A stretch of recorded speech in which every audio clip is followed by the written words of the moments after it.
Hey folks, this is Best in Slot with a quick dash of new news for Jurassic World Rebirth. The film has officially finished filming now. They've had about 6 or 7 different wrap parties, they've finished filming in different locations, but they've finished filming everywhere now as far as we know. They may need to do a pickup shot here and there, but as far as we know, primary shooting has finished. And that means we're not going to get set photos and stuff going forward, but it means maybe people will start to talk about the film a little bit more. And that's exactly what's happened today. Credit for the following video goes to Proyecto Nublar over on Twitter or x.com if you're that way inclined, which you shouldn't be. I will link it down below in the description. Go give them some credit and you can check the video out for yourselves on their page. But it's basically a talk that Steve Brusatte, I don't know how you pronounce his name, Brusatte, gave recently, and he talks for a couple of minutes and he's talking about Jurassic World Rebirth and about the dinosaurs. There's not like huge information, but it is really interesting to publicly hear someone talking about the film. So I'm just going to play the video for you now and then we'll talk a little bit more in detail. With the new film, I can't say anything, of course, because I'm sworn to secrecy. But I can tell you, that I'm excited about it. It's a new direction, the new film, new director, great director, guy named Gareth Edwards. And you see the movie The Creator, maybe a sci-fi movie that Gareth did a few years ago, really fantastic. He has a really just amazing sense of scale, and I think you'll see this. You see it in his other films, you'll see it in this film. There's going to be some of the old dinosaurs, there'll be some new dinosaurs, some pretty interesting new ones. And there's going to be a whole kind of new set of actors in the next film. So, for better or for worse, Jeff Goldblum, Laura Dern, Sam Neill, Bryce Howard, Chris Pratt, all those veterans, their time is gone. Maybe they'll come back for Jurassic World 20 or something. But for now, we have Jonathan Bailey from Bridgerton. You know Bridgerton? Yeah, so Jonathan Bailey's playing the paleontologist. It's great. It's great. Finally, people can stop saying, oh, paleontologist, like Ross from Friends. Okay? People say, paleontologist, like Jonathan Bailey in Jurassic World. Scarlett Johansson's going to be in it, and some other big stars as well. So I'm very excited about it. Like I said, they just finished filming. I was there about a month and a half ago or so on the set, helping them out a little bit, and I'm super excited about what I'm going to see. But again, if you don't like it, my role is only to advise. But I should say that in both of the films, I found the director and the artist really interested in the dinosaurs.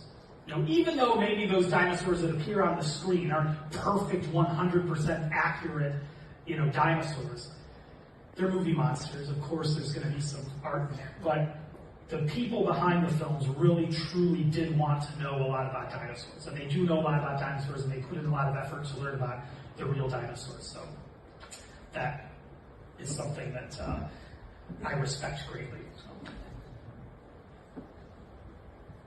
Hello. So the big line is, of course, this one right here.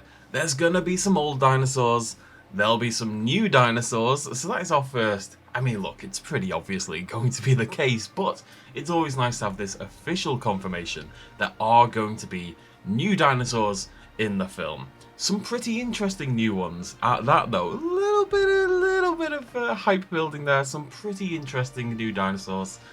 That does make you think something a little unusual, something a little unique. It's not going to be, let's say it was a fairly standard ceratopsid or something like that. I don't think he would say that kind of line, so it does suggest something at least a little bit special in terms of its design or morphology or whatever. We're going to talk a little bit more about what those old and new dinosaurs might be in just a moment, but let's check out a couple of lines before then.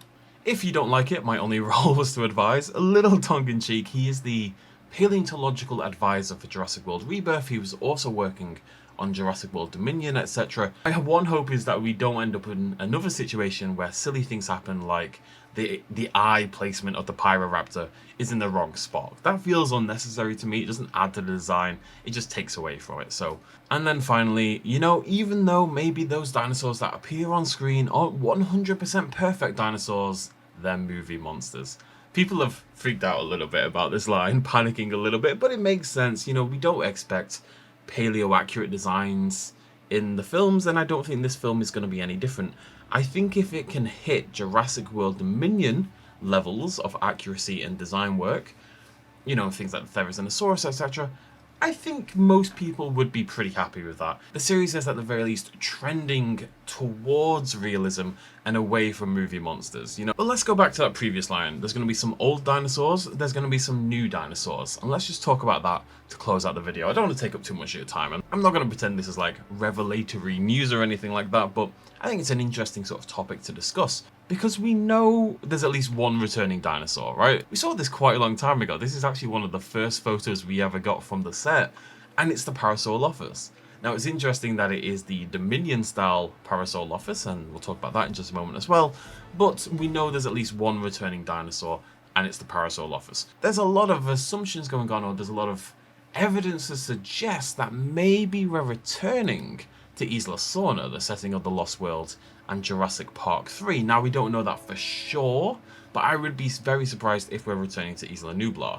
I think it's Isla Sorna, or maybe one of the other 5 deaths, or even some new unnamed island group or unnamed island somewhere else. But there are things suggesting it might be Isla Sorna. If nothing else, we've seen InGen style architecture. So do InGen have a 3rd island, or are they going to use Isla Sorna? Now, the reason that's interesting, of course, is because this Parasaurolophus was not present on Isla Sorna. This is a Dominion-style Parasaur that came afterwards. On Isla Sorna, you'd have the Lost World-style Parasaurolophus as seen in the game trail scene. But that does make the potential for existing returning dinosaurs a little bit more interesting. So, for example, let's assume Velociraptors are going to return, because I think they're going to find it pretty impossible to make a Jurassic Park film without Velociraptors, although it's worth noting that Season 2 of Chaos Theory did not feature a single Velociraptor. But if we are indeed on Isla Sorna, then those raptors could in theory be the returning Jurassic Park 3 style Velociraptors, my personal favourite in the series, and I know immensely popular with a lot of people.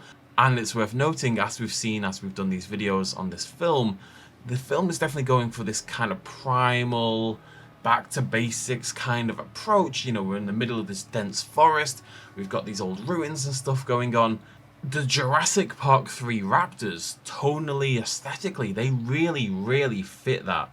Same thing sort of goes for Tyrannosaurus Rex. If Tyrannosaurus Rex is going to reappear, and we are indeed set on Isla Sorna, could we see the return of Buck and Doe from the Lost World Jurassic Park? Could we see the return of the Green Rex from Jurassic Park 3? Now, there's nothing about those designs that would particularly suit what I've just been talking about, but yeah, it might be a nice little nostalgic nod. But what about brand new dinosaurs? New and interesting dinosaurs. Now, we have seen a push recently towards feathered species. You know, we've got Jurassic World Evolution 2 bringing out tons of incredible looking feathered dinosaurs. We've got the Pyroraptor and the Therizinosaurus, and even the Quetzalcoatlus had some feathery covering. So dinosaurs like, say, the Yutyrannus, I think would be really appropriate. You know, let's assume there's going to be at least one theropod of some description, a new theropod of some description. You know, we had the Indominus Rex, we had the Indoraptor, we had the Giganotosaurus. There has to be a theropod somewhere in there.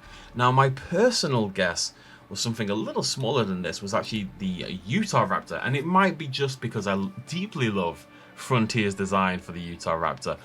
But I think, again, if we harken back to the Jurassic Park 3 Velociraptors and that aesthetic I was talking about, I think a Utahraptor that resembles this would really suit that. Not only are we getting that feather kind of appeal, which appeals to all the paleo nerds like us watching this video and making this video, but it has movie monster sort of appeal as well. It can be a vicious killer. It can be really cool to watch in action. And again, there's just something about feathered dinosaurs to me that say primal, that say basic, that say, you know, wild and free and vicious. You know, I don't know what it is, but of course, if they wanted to have new dinosaurs, inverted commas, that are somewhat established in the canon, there was actually some pretty good recent examples. The Suchomimus was probably the highlight of Chaos Theory Season 2. It's got an absolutely beautiful design, fantastic coloration, would be something sort of entirely different for the film series, and I think would again fit really well into the film. We know they're filming in a lot of water. Now, there's a lot of rumours about Spinosaurus returning, but is there anything to suggest that maybe it couldn't be a Suchomimus or something instead, or an Irritator, or some other form of Spinosaurid? Of course, that doesn't mean we're not going to get any new herbivores. I really have just been mining evolution 2 for these, but again, the Dino-Kyrus fits everything that I'm looking for. A forest, there's a lot of water, we're going to have sort of swampy environments probably. Dino-Kyrus would seem to be a really good fit and could be the new big herbivore for the film. Similarly speaking, whilst I don't expect the Kentrosaurus in particular to make an appearance, it's been a very, very long time since Stegosaurids kind of took the limelight at all as the herbivore for the film franchise. The sauropods, and I would suggest in particular the ceratopsids, have kind of dominated ever since The Lost World, or ever since Jurassic Park 3, which, you know, didn't care about herbivores at all, really. Anyways, I already talked far longer than planned. That is all the information. Most of it's speculation, but new dinosaurs confirmed for Jurassic World Rebirth, and of course returning dinosaurs officially confirmed for the first time. We already knew because we're sneaky, but officially confirmed for the first time. That's it from me. Thank you very much for joining me. From me, like if you enjoyed the video, go check out Proyecto Nublar over on Twitter for the video as well if you want to do that. And I will see you lovely folks very, very soon. Have a fantastic weekend. Cheers much as always. Bye-bye.